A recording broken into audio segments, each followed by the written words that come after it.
اور مجھے افسوس ہے اس بات پر کہ آج یہ چھوٹا سا عمل جو ہماری اتنے بڑے کام آ سکتا ہے، اتنی فضیلت ہے اس کی، آج ہم اس فضیلت سے محروم ہیں۔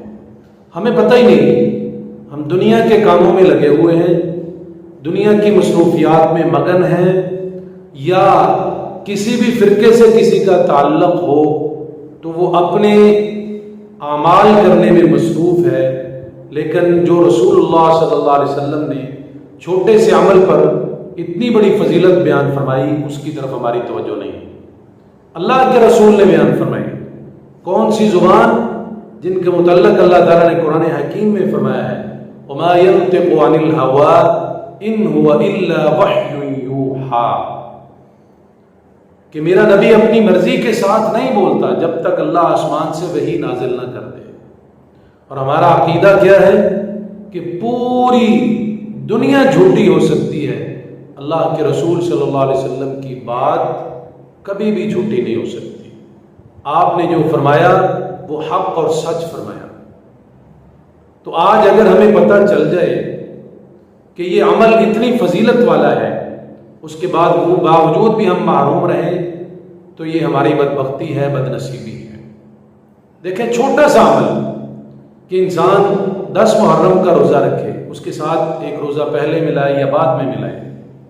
10 محرم کا ایک دن کا روزہ پورے سال کے گناہوں کو معاف کروا دیتا ہے، پورے سال کے گناہوں کا کفارہ بن جاتا ہے۔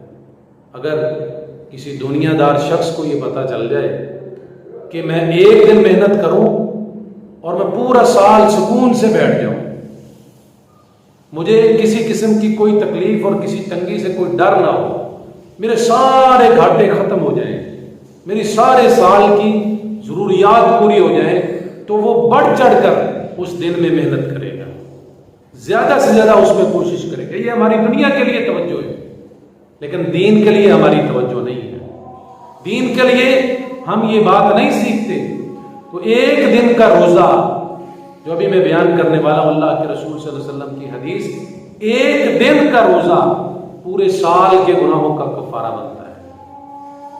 اللہ کے رسول صلی اللہ علیہ وسلم نے فرمایا، جو یوم عاشورہ کا روزہ رکھتا ہے، 10 محرم کا روزہ، فرمایا یہ ایک روزہ پورے سال کے گناہوں کا کفارہ بن جاتا ہے۔ تو اس لیے اس اجر سے محروم نہ رہیں۔ اگر 9 محرم گزر چکا ہے تو کوئی مسئلہ نہیں، 10 کا روزہ رکھیں، 7 11 کا روزہ رکھ لیں اور اس فضیلت سے محروم نہ رہیں۔